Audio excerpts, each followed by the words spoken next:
7 pedras. 7 colinas banhadas pelo rio Tibre. Uma cidade que nasceu do sangue de um irmão derramado pelo outro e que um dia estenderia seus braços de mármore e ferro até os confins do mundo conhecido. Esta não é a história de Roma contada em datas secas e nomes esquecidos. É a história de um mosaico vivo, milhões de vidas, imperadores e escravos, filósofos e prostitutas, legionários e mães anônimas, cujos fragmentos, colados pela ambição e pelo tempo, formaram um império. E quando o vento da história soprou forte demais, desfizeram-se outra vez em pó. Mas não completamente. Nunca completamente. Tudo começou com um crime que os romanos transformaram em mito sagrado. No ano 753 a.C., numa colina chamada Palatino, 2 gêmeos criados por uma loba disputavam quem fundaria a cidade soberana. Rômulo traçou uma linha na terra com seu arado. Remo, zombeteiro, saltou sobre ela. E Rômulo, num acesso de fúria sagrada, cravou sua lança no peito do irmão. Assim pereça quem ousar ultrapassar as muralhas de Roma, proclamou, com as mãos ensanguentadas, sangue fratricida na primeira pedra do império.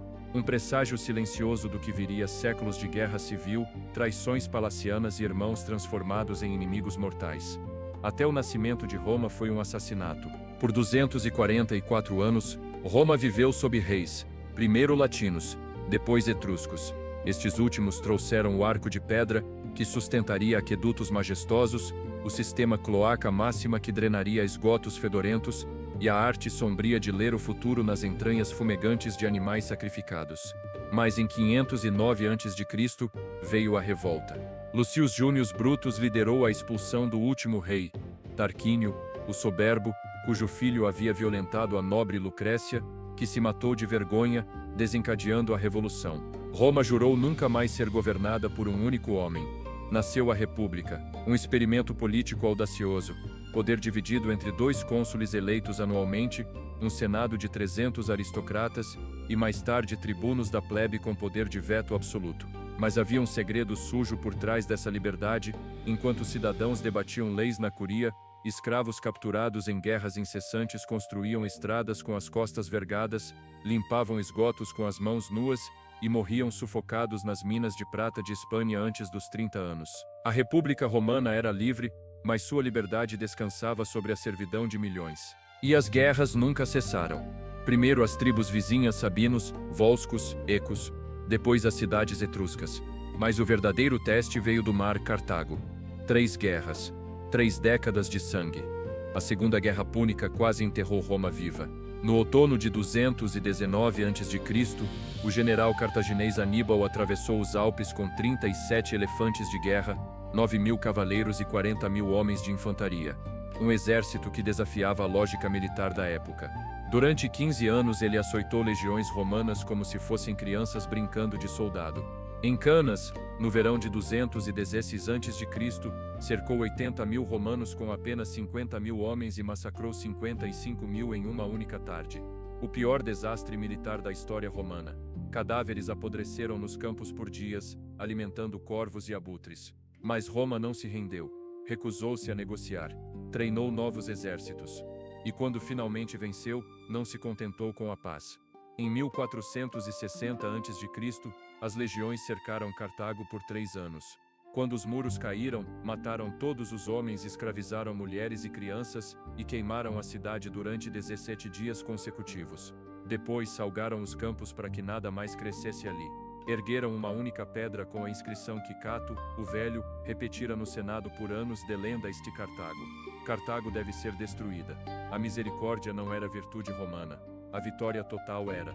Foi nesse clima de ambição desmedida que nasceram os generais que destruiriam a própria república. Mário reformou o exército, permitindo que pobres sem terra se alistassem, transformando soldados em clientes pessoais de generais, não mais cidadãos que defendiam a pátria. Sila marchou sobre Roma com suas legiões, algo impensável até então, e proscreveu inimigos políticos, cujas cabeças eram exibidas na rostra como troféus sangrentos.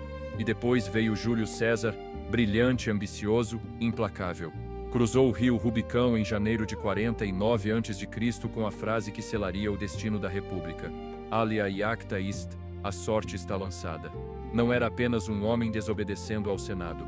Era o fim de 460 anos de governo coletivo. César tornou-se ditador perpétuo, distribuiu terras aos veteranos, reformou o calendário, concedeu cidadania a províncias distantes. Mas no dia 15 de março do ano 44 a.C., os idos de março, foi apunhalado 23 vezes pelos próprios senadores na curia de Pompeu. Brutus, filho adotivo que ele amava como próprio, desferiu o golpe final. César cobriu o rosto com a toga púrpura e morreu em silêncio, sangue jorrando sobre as togas brancas dos assassinos. A liberdade assassinando a tirania, e criando, sem querer, o caminho para algo pior, o primeiro imperador. Augusto, o sobrinho neto de César, aprendeu a lição com maestria sinistra. Não se proclamou rei nem ditador. Chamou-se mês-príncipe, primeiro entre iguais. Mas governou por 41 anos com poder absoluto disfarçado de modéstia republicana. Sob seu comando, Roma conheceu a Pax Romana, 2 séculos de relativa paz que permitiram que mercadorias de seda chinesa, especiarias indianas e vidro sírio viajassem livremente de Britânia a Alexandria. Aquedutos despejavam 200 milhões de litros de água fresca por dia nas termas públicas de Roma. Estradas de pedra perfeitas, muitas ainda usadas hoje, conectavam continentes com a inscrição "menos todos os caminhos levam a Roma". O latim se tornou a língua do comércio, da lei e da administração. Roma não apenas conquistava terras, civilizava-as à sua imagem. Ou assim acreditava, mas sob a superfície brilhante rachaduras surgiam. Augusto exilou a própria filha Júlia por adultério, um escândalo que revelava a hipocrisia moral da nova ordem imperial. A dinastia Júlio-Claudiana que se seguiu foi um carnaval de loucura e sangue. Tibério recolheu-se à ilha de Capri, onde rumores diziam que satisfazia desejos perversos enquanto governava por procuração. Calígula nomeou seu cavalo Incitatus cônsul e planejou fazer estátua de si mesmo no Templo de Jerusalém, um ato que quase desencadeou rebelião judaica em massa. Nero incendiou Roma, ou deixou queimar, em 1966 d.C. para construir sua Domus Aurea, o Palácio Dourado, com tetos giratórios que espalhavam pétalas de rosa sobre os convidados. Quando o povo suspeitou, culpou os cristãos. Homens e mulheres foram costurados em peles de animais e jogados aos cães, ou usados como tochas humanas nos jardins imperiais, seus corpos untados de piche e acesos ao anoitecer. A crueldade romana não tinha limites quando o poder absoluto encontrava a paranoia absoluta. Mas o império sobreviveu à loucura porque suas instituições eram mais fortes que seus governantes. Os Flávios restauraram a ordem. Trajano expandiu as fronteiras ao máximo, de Britânia ao Golfo Pérsico. Adriano construiu muralhas e consolidou. Marco Aurélio, o imperador filósofo, escreveu meditações em tendas de campanha enquanto combatia germânicos no Danúbio. E dentro das muralhas um novo culto silencioso se espalhava como raízes subterrâneas, homens e mulheres que se recusavam a adorar o imperador como Deus, que partilhavam pão e vinho em catacumbas escuras sob Roma, que falavam de um carpinteiro judeu crucificado 30 anos depois de Cristo cujo reino não era deste mundo. Roma os perseguiu por séculos. Alimentou-os aos leões no Coliseu. Queimou-os vivos como tochas, mas não conseguiu extinguir aquela chama pequena que um dia apagaria seus deuses de mármore. O golpe final veio devagar, como a ferrugem num capacete de ferro deixado à chuva. No ano 284 d.C., o imperador Diocleciano dividiu o império em 4 partes para facilitar a defesa, reconhecendo, sem dizer, que Roma já não conseguia governar sozinha o que havia conquistado. No ano 313, Constantino teve uma visão antes da Batalha da Ponte Milvia, uma cruz flamejante no céu com a inscrição "In hoc signo vinces", com este sinal vencerás. Venceu.